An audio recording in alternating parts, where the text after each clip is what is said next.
अंग नाम बिहनिया बिहनिया ले चिरई चीर गुन गावय गाना।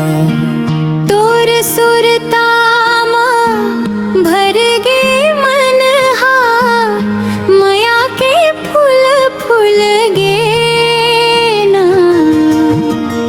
धान के बाली हरियर डारी संग तोर हास्य मोर जिन गानी। नंदिया के कर बैठे बैठे बन गे माया के नवा कहानी। हवा में उड़े तोर लाली अचरा महके महुआ के डार। तोर नाव गुनगुनाव तोर ही धनिया संझा बिहनिया।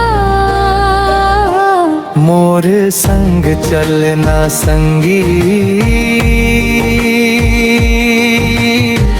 माया के डगरिया मन।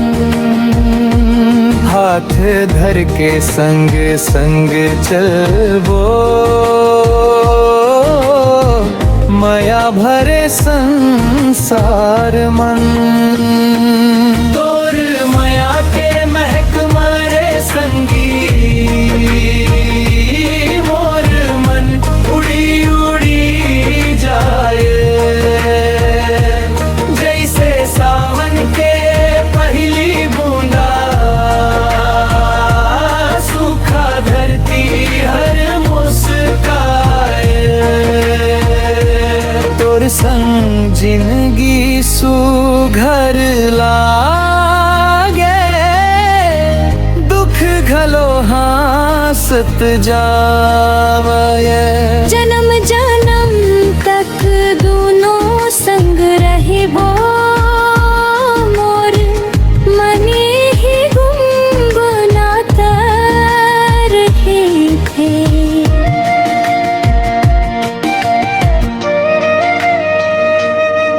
पीपर छाव गली गाँव के सपना नवा सजाए है।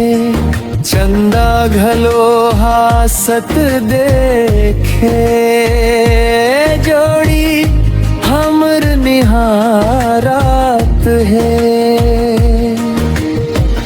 माटी के महक खेत के रंग मोर जिंदगी के शान हरे।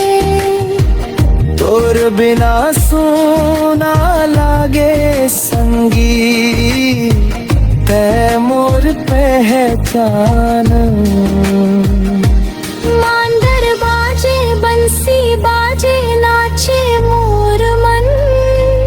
तोर माया मरंगे हवम में हाथ मोर धन। तोर माया के महक रे संगी सुघर लागे गाम। धरती गवाही देवत रहते सच्चा है हमरे लगाम। तोर संग जीहा तोर संग मरहा इही मोर अरमान।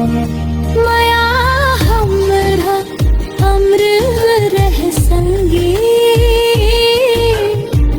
रहे जन्म भर आस। बिहनिया ले सांझ तक संगी तोर सुरता संग जिहा। मोर माया के हर धड़कन में संगी तोर नाव गुनगुना।